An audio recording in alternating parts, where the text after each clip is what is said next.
Nagsimula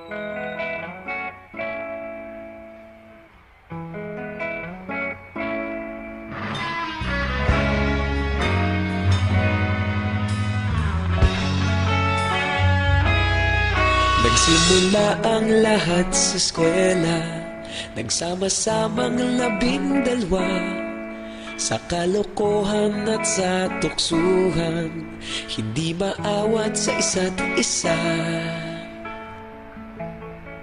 Madalas ang standby sa cafeteria, isang barkada na kay saya.